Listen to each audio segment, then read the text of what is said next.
যুক্তরাষ্ট্রের বিখ্যাত বিচারপতি টমাস এম কুলি তার ক্লাসিক বই কনস্টিটিউশনাল লিমিটেশন এ সংবিধানের একটি সংক্ষিপ্ত সংজ্ঞা দিতে গিয়ে লিখেছেন, সংবিধান হচ্ছে একগুচ্ছ নিয়ম ও নীতি যার মাধ্যমে সার্বভৌম ক্ষমতা সাধারণত কার্যকর করা হয়।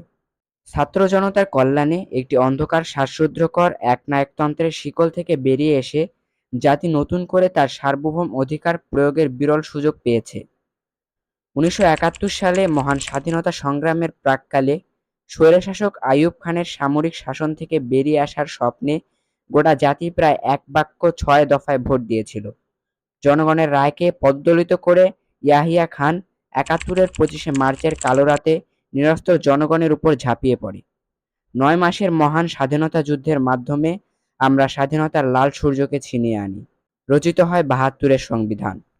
অচিরে সেই সংবিধান জন্ম দেয় আরেক স্বৈরশাসকের। স্বৈরাচারের অভিশাপে গত 15 বছর জনগণ স্বাধীনতা, ভোটাধিকার, মত প্রকাশের স্বাধীনতা থেকে বঞ্চিত থাকে। গুম, বিচার বহির্ভূত হত্যা, নির্যাতন ও গণহত্যার শিকার হয়ে মানুষ বিদ্রোহী হয়ে ওঠে। কোটা বিরোধী আন্দোলনের মধ্য দিয়ে জনরথ শেষ পর্যন্ত এক দফা অর্থাৎ সরকার পতনের আন্দোলনের রাস্তায় নেমে আসে। আবু সাইদ, মুগ্ধ, ফাইয়াজ, সৈকত সহ অগণিত তাজা প্রাণ তাদের হাতে শহীদ হয়। আন্দোলন বিপ্লবে পরিণত হয়, যার ফলে স্বৈরশাসক শেখ হাসিনা দেশ থেকে পালিয়ে যেতে বাধ্য হন। এরই কারণে একটি অন্তর্বর্তীকালীন সরকার গঠিত হয়েছে, যাদের প্রধান কাজ হচ্ছে এমন একটি সাংবিধানিক ব্যবস্থা উপহার দেওয়া যার মাধ্যমে এদেশে স্বৈরশাসক আর কোনোদিন চেপে বসতে না পারে। বাংলাদেশের সাংবিধানিক দেশের সার্বভৌমত্ব এবং গণতান্ত্রিক কাঠামোকে রক্ষা করতে একটি মূল ভিত্তি হিসাবে কাজ করে। একটি শক্তিশালী সংবিধান দেশের শাসন ব্যবস্থাকে সুশৃঙ্খল এবং স্বচ্ছ রাখে, যা জনগণের অধিকার, ন্যায় বিচার এবং সমান সুযোগ নিশ্চিত করতে গুরুত্বপূর্ণ ভূমিকা পালন করে। তবে একটি কার্যকর সংবিধান শুধু আইনের কাঠামো নয়, রাজনৈতিক স্থিতিশীলতা এবং জনগণের প্রত্যাশা অনুযায়ী সময়োপযোগী পরিবর্তন দরকার। বাংলাদেশের প্রেক্ষাপটে সংবিধান আরও শক্তিশালী করতে গণতন্ত্রের সুরক্ষা, মানবাধিকার প্রতিষ্ঠা, আইনের শাসনের মতো বিষয়গুলোতে গুরুত্ব আরোপ করতে হবে। তাছাড়া দুর্নীতি রোধে, স্বচ্ছতা বৃদ্ধি এবং স্বাধীন বিচার বিভাগের মাধ্যমে একটি কার্যকর ক্ষমতার ভারসাম্য গঠন করা জরুরি। জনগণের মতামত এবং তাদের সক্রিয় অংশগ্রহণকেও সাংবিধানিক কাঠামোতে প্রাধান্য দেওয়া উচিত, যেন একটি সঠিক ও টেকসই সংবিধান দেশের উন্নয়নে সহায়ক হয়। আমাদের জুলাই বিপ্লব অবশ্য 80-এর দশকের স্বৈরাচার বিরোধী বিপ্লব সহ এদেশের অন্যান্য আন্দোলন ও বিপ্লব থেকে আলাদা। জুলাই বিপ্লব প্রথমে শিক্ষার্থীদের বৈষম্য বিরোধী আন্দোলন হলেও দ্রুতই তা ছাত্র জনতার অভ্যুত্থানে পরিণত হয়। কাজেই জনগণ তাদের সার্বভৌম ক্ষমতার কারণেই সাংবিধানিক সংস্কার বৈধ ক্ষমতা ধারণ করে। কিন্তু প্রশ্ন হলো, সেই সংস্কার পদ্ধতি কি হবে?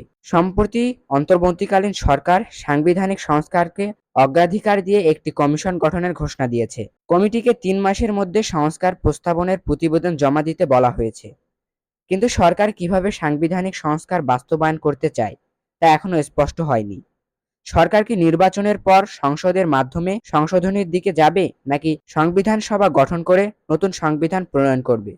যে দেশের রাজনৈতিক দলগুলোর প্রতি সাধারণ মানুষের অনাস্থা রয়েছে, তেমন সমাজে সংবিধান পুনর্লিখন যথেষ্ট সমস্যার কারণ হতে পারে। বিষয়টি তিউনিসিয়ার সাম্প্রতিক বিপ্লব ও নতুন সংবিধান তৈরির ইতিহাসের বরাতে ব্যাখ্যা করা যায়। 2010 সালে সংগঠিত বিপ্লবের কারণে 2011 সালের জানুয়ারিতে স্বৈরশাসক বেন আলী তার দেশ ত্যাগ করেন। রাজনৈতিক দল নয়, বরং সাধারণ জনতাই ছিল সেই বিপ্লবের কারিগর। এই বিপ্লব ছিল সে দেশের চরম দরিদ্র, বেকারত্ব ও মারাত্মক মানবাধিকার লঙ্ঘনের অনিবার্য পরিণতি। মানুষ নতুন রাজনৈতিক ব্যবস্থা ও সংবিধানের দাবি তোলে। 2011 সালের অক্টোবরে একটি অবাধ ও সুষ্ঠু নির্বাচনের মাধ্যমে সরকার ও নতুন সংবিধান গৃহীত হয়।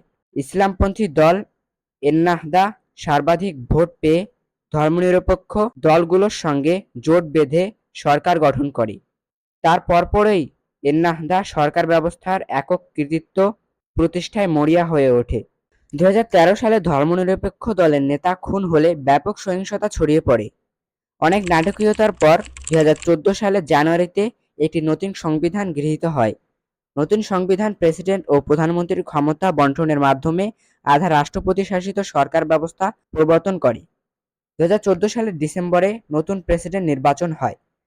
2019 সালের পরবর্তী নির্বাচনের মাধ্যমে রাজনীতির বাইরে থেকে কাইস সাইদকে প্রেসিডেন্ট ও একটি বিভক্ত সংসদ নির্বাচিত করে। কালক্রমে 2021 সালের জানুয়ারিতে সাইদ স্বৈরশাসক হয়ে ওঠেন। এক পর্যায়ে তিনি সংসদ ভেঙে দেন এবং নিজেই একটি নতুন সংবিধান তৈরি করেন। এর মধ্যে দুবার নতুন সরকার নিয়োগ দেন প্রেসিডেন্ট। 2022 সালের জুলাইয়ের গণভোটের মাধ্যমে সেই সংবিধান পাশ করিয়ে নেন প্রেসিডেন্ট। এর মাধ্যমে তিউনিসিয়ার বিপ্লব পূর্ববর্তী শক্তিশালী রাষ্ট্রপতি শাসিত অগণতান্ত্রিক ব্যবস্থায় ফিরে যায়।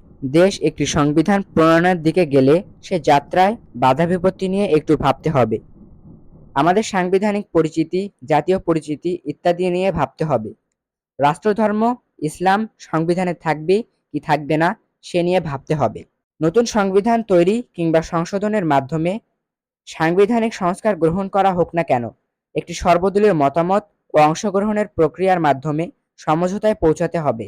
পরবর্তী নির্বাচনে যাওয়ার আগেই সব রাজনৈতিক ও সামাজিক শক্তি, বিশেষ করে বিপ্লব সংগঠনকারী ছাত্র জনতার প্রতিনিধিদের সঙ্গে একটি নতুন রাজনৈতিক ব্যবস্থা সংক্রান্ত চুক্তি করা যেতে পারে। যুক্তরাষ্ট্রের ইতিহাসের অন্যতম প্রভাবশালী বিচারপতি অলিভার ওয়েন্ডেল হোমস বলেন, আইনের ইতিহাসে যুক্তিবিজ্ঞান নয়, এটা হচ্ছে সঞ্চিত অভিজ্ঞতা। তাই অতীতের অর্জন ও ব্যর্থতা থেকে অভিজ্ঞতা সঞ্চয় করে জনগণের সঙ্গে ব্যাপক আলোচনার মাধ্যমে তাদের সম্মতিক্রমে হয় পুরনো সংবিধানকে সংশোধন অথবা নতুন সংবিধান রচনার মাধ্যমে জাতিকে আগামীর সুন্দর ও নিরাপদ বাংলাদেশ উপহার দেওয়ার এখনই সময়।